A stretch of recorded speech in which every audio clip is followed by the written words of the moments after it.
Welcome to Strip Cover Lit, where we squeeze the bigger picture out of literature. I'm Adrian Ford, and we are here for a poetry discussion. This poem coming to us from the hallowed pages of Charles Bukowski and the Pleasures of the Damned. The poem in question being Where Was Jane? And it reads as such. One of the first actors to play Tarzan was living at the motion picture home. He'd been there for years waiting to die. He spent much of his time running in and out of the wards, into the cafeteria, and out into the yard where he'd yell, "Me, Tarzan." He never spoke to anyone or said anything else. It was always just, "Me, Tarzan." Everybody liked him. The old actors, the retired directors, the ancient script writers, the aged cameramen, the prop men, stunt men, the old actresses, all of whom were also there waiting to die. They enjoyed his verve, his antics. He was harmless, and he took them back to a time when they were still in the business. Then the doctors in authority decided that Tarzan was possibly dangerous, and one day he was shipped off to a mental institution. He vanished as suddenly as if he had been eaten by a lion. And the other patients were outraged. They instituted legal proceedings to have him returned at once, but it took some months. When Tarzan returned, he was changed. He would not leave his room. He just sat by the window as if he had forgotten his old role. And the other patients missed his antics, his verve, and they too felt somehow defeated and diminished. They complained about the change in Tarzan, doped and drugged in his room, and they knew he would soon die like that. And then he did. And then he was back in that other jungle, to where we all someday retire, unleashing the joyful primal call they could no longer hear. There were some small notices in the newspapers, and the paint continued to chip from the hospital walls. Many plants died. There was an unfortunate suicide, a growing lack of trust and hope, and a pervasive sadness. It wasn't so much Tarzan's death the others mourned. It was the cold, willful attitude of the young and powerful doctors, despite the wishes of the helpless old. And finally they knew the truth, while sitting in their rooms, that it wasn't only the attitude of the doctors they had to fear. And that as silly as all those Tarzan films had been, and as much as they would miss their own lost Tarzan, that all that was much kinder than the final vigil that they would have to sit and patiently endure alone. I think it's important to remember this poem is titled, Where Was Jane? And I think the discussion has to start there. Jane is Tarzan's other half, the woman that gave him direction, came along and made all of the years in the wild worth it. She is nowhere in this poem. And Tarzan dies alone. And since we're on the subject of names, Tarzan isn't really Tarzan at all.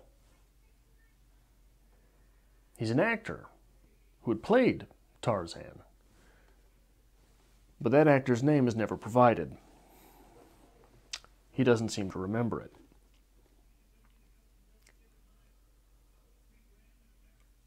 But there's a deeper problem there.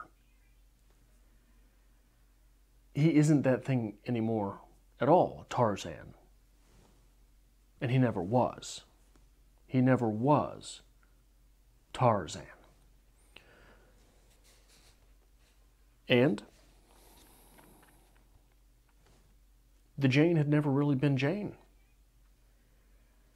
It's like Inception, a dream within a dream, right? But all of this leads sort of to this line. They too felt somehow defeated and diminished. This is after Tarzan has returned and is no longer Tarzan, but not after he's died.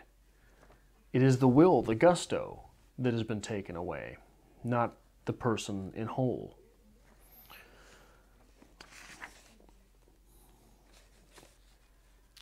And with the gusto being taken away, but not the person in whole, the other individuals are left knowing that they would now have to sit and patiently endure alone, in the absence of what it is that we wish to be, what it is that we think we are, what it is that we have built ourselves up to be.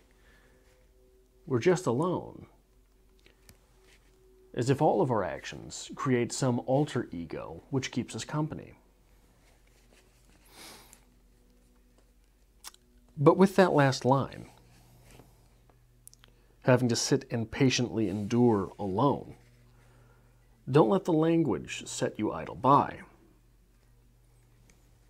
What that's really saying is that they all had to sit and suffer alone. And don't let Bukowski fool you. What that means is they all had to die alone. They were all going to die alone. Sit there and wait to die alone, suffering all the while. Is this what it means to be human? We all die alone. There's never really anyone there. No matter who you live with, no matter who you love. The only person you can ever be is you. The only person who can ever feel your suffering is you. And the only person who can ever die for you is you. What's the old phrase? Everybody wants to go to heaven, but nobody wants to die to get there. I think there is much to be made of the fact that our actor here never has his name and never has his own identity. What is a name? My name is Adrian. I don't think that identifies me. I don't think that means me. The me there is something different entirely. But what does that even mean? This construct that is the individual. How much of that can we sacrifice and still be ourselves? How much of that can we lose and be pretty much unchanged? How much of us can we lose and still be that construct? Here, the actor has lost all semblance of self and is only the construct. And that's what people like. That's what people wanted. That's what people yearned to have back. And when this individual was returned, but was not that construct, things weren't the same. Knowing Bukowski's love of Hemingway, it reads almost like an ode to Papa. Hemingway struggled later in life with depression and with a bevy of mental derangements and ended up starting a shotgun.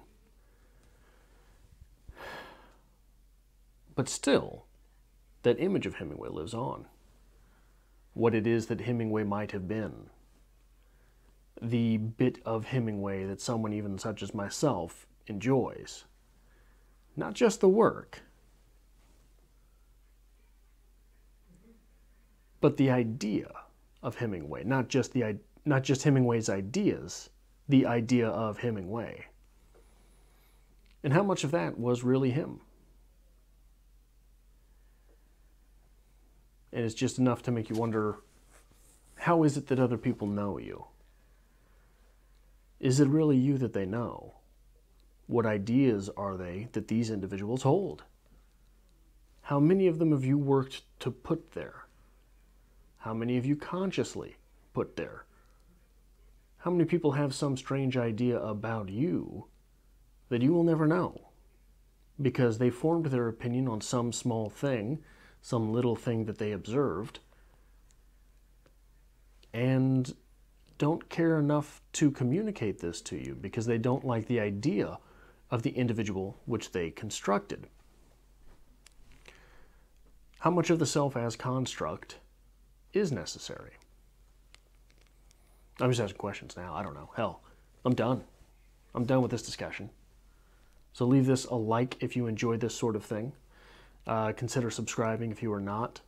And if you would like to help us grow here on Strip Cover Lit, maybe consider sharing this on some form of social media.